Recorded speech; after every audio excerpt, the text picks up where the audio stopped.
Prior to surrendering to prison, I conducted an interview with a journalist from a leading business magazine.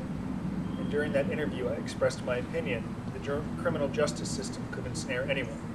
The journalist took umbrage at my remark. He said in no uncertain terms, "Justin, I've been a journalist covering business for more than 20 years, and never once in that time have I been tempted to break the law. That's why I'm intrigued by guys like you, who disregard the rules by which others must live. It's never my intention to patronize anyone with whom I speak. Certainly my character flaws while working in the brokerage business are not an indictment of everyone in society. What I tried to convey in that interview was that there was a time in my life that I too would have been offended at the suggestion that I was prone to criminal wrongdoing. Sharing my story, I simply hope to contribute to the education of others. As an enlightened society, I would love to believe that everyone in this room understands the concepts of ethics and good citizenship. By reading any newspaper today, however, we read of others accused of criminal acts, whom others once believed to lead sterling lives. I was once one of those upstanding citizens.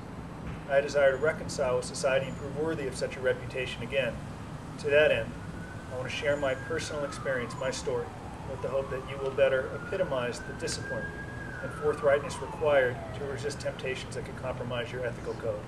It is very difficult to be ethical when others are not, and if you recognize the difficulty and the challenge now, you'll be better prepared to face those inevitable moral dilemmas in the business world. But why is this message relevant to you? We may watch as others engage in crime, and we may watch in disbelief, but studies have shown, studies have shown that under the right set of circumstances, most anyone can be convinced or swayed to participate in behavior we once judged others for. Part of my work, or one of the goals of my work, is to debunk the myth that those in prison are irreparably flawed or depraved or wicked. Most are not. Most are a little bit like me, insecure, uncomfortable, wanting to appease a superior or a client. And most of them do not set out to scheme or defraud. And I wouldn't have known that had I not gone to prison. But there are those that do, those narcissistic personalities that will prey on you and seize to exploit you and take advantage of you. They don't look at you as objects. I'm sorry, they don't look at you as humans, they look at you as objects. They don't care if they ruin your life, your family, your freedom, your reputation. All they care about is the end game.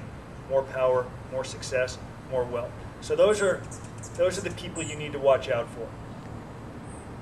When you hear my story, you'll have a better understanding that I should have paid more attention to the people with whom I worked. I didn't. And once I saw bad things going on, that's where the rationalization comes in, and it ended very badly. And it's important to understand, regardless of who starts it, whether someone brings you in, entices you with a little money, begs and pleads, you all suffer the same fate.